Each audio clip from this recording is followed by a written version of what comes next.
Hey friends, welcome back to my channel. मेरा channel पे आप सभी का ढेर सारा स्वागत है। एंड मैं अभी स्टार्ट करती हूँ अपनी स्टडी को ज्योग्राफी से। मतलब ज्योग्राफी में मैं रिवीजन कर रही हूँ सबसे लास्ट चैप्टर का। और मुझे पता नहीं क्यों पढ़ने में चैप्टर लास्ट नहीं, इसलिए मुझे लगता है कि अच्छा लग रहा है। तो कहा जाता है कि लास्ट इज बेस्ट, तो इसलिए मुझे कुछ ज़्यादा ही अच्छा लग रहा है ये वाले चैप्टर को पढ़कर। क्योंकि मतलब सारे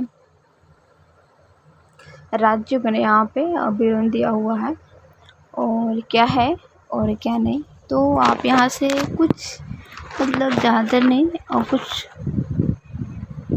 डिटेल्स आप ले सकते हैं। तो इसलिए मुझे अच्छा लग रहा था, मैं सबसे ज़्यादा यहीं से मैं पढ़ रही हूँ। और यहाँ पे मैं बिहार पे ज़्यादा मैं फोकस कर रही हूँ कि मुझे जो यहाँ पे तथ्य है ना बिहार से रिलेटेड, वो मुझे ना सही से याद हो जाए।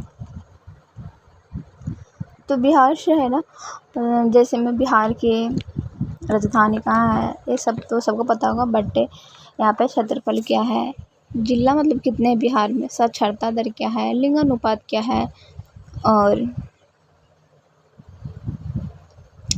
फिर बिहार की सीमा कौन कौन सी है,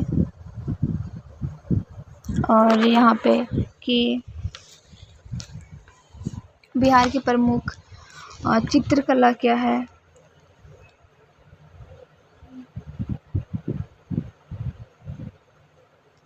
फिर यहाँ पे कि प्रमंडल कितने हैं, अनुमंडल कितने हैं, ब्लॉक कितने हैं, पंचायतें कितने हैं, गाँव कितने हैं। बहुत सारी चीज़ें जो इम्पोर्टेंट यहाँ पे दिया हुआ है। और ये थोड़ा सा अच्छा लगा मुझे। और सारी चीज़ें हैं, जैसे मैं बिहार में महात्मा बुद्ध का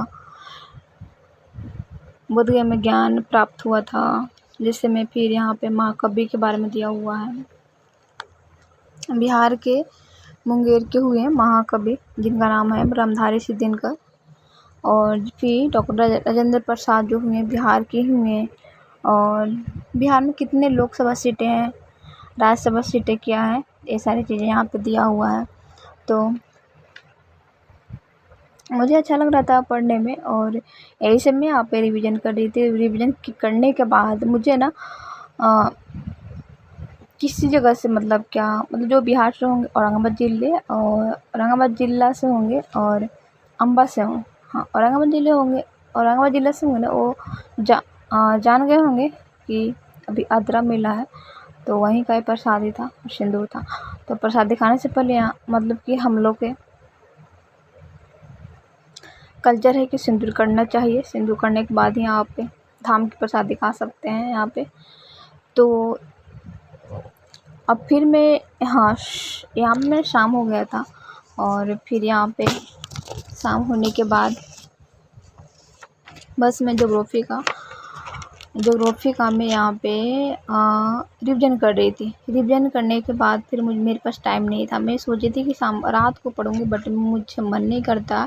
क्योंकि एक मन करता है कि मैं पढ़ूँ, फिर मुझे मन करता है कि नहीं, मैं एक दिन पढ़ सकती हूँ रात में, बट मैं बीमार पड़ जाऊँगी तो बस मेरा पढ़ाई 1 सप्ताह बिल्कुल फालतू रहेगा। तो आज है मतलब 2 जुलाई, और मैं अपने 2 जुलाई मतलब शाम को 4 बजे से यहाँ पे बैठ गई थी पढ़ने के लिए। बस मैं ज्योग्राफी को देखी थी, और उसके बाद फिर यहाँ पे शाम के टाइम हो रहा है, लगभग 7 बज रहे थे, और मैं स्टडी को स्टॉप कर दी थी। मुझे खाना बनाना था, तो मैं खाना बनाने चली गई थी। फिर यहाँ पे मैं सेकेंड डे में सबसे पहले मैं सोचती हूँ कि सबसे पहले आज मैं स्टार्ट करूँगा स्टडी को। तो थोड़ा सा जो मुझे लग रहा है कि मैं उस सब्जेक्ट को नहीं पढ़ रही हूँ, बिल्कुल नहीं पढ़ रही हूँ, तो मैं वहीं से स्टार्ट करती हूँ।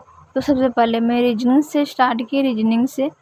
और रीजनिंग को पढ़ने के बाद फिर मेरे क्लास के 10 बज रहे थे, और फिर मेरा क्लास था 11 बजे से लगभग। तो मुझे ना क्लास भी करना था।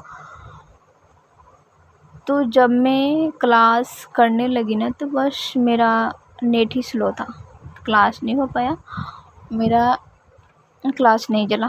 और फिर मैं रीजनिंग को स्टॉप कर दी। उसके बाद यहाँ पे पढ़ी पॉलिटी। पॉलिटी पढ़ने फिर मैं जहाँ तक आज पॉलिटी का ही मेरा क्लास था और मतलब कि नेट स्लो था, बिल्कुल नहीं चल रहा था। तो मैं सोची कि चलिए 12 बजे तक 11 से 12 रहता है, लगभग मान के चलिए। तो मैं पढ़ लेती हूँ 1 घंटे, मतलब पढ़ लेती हूँ मैं जहाँ तक हुआ है पॉलिटी, वहाँ तक मैं रिवीजन कर लेती हूँ। तो मैं जस्ट लाइक वही की मैं रिवीजन की जितना मेरा क्लास था जिस टाइम तक, तो वो टाइम में रिवीजन मतलब पॉलिटी ही पढ़ी। तो पॉलिटी पढ़ने के बाद फिर यहाँ पे 12 बजे तक पढ़ी मैं, और फिर मैं सोची कि नहीं सेकेंड 12:10 से फिर मेरा मैथ क्लास हो जाता है। तो फिर मैं सोची कि मैथ क्लास कर लेती हूँ, वो भी बिल्कुल नहीं चल रहा था। तो फिर मैं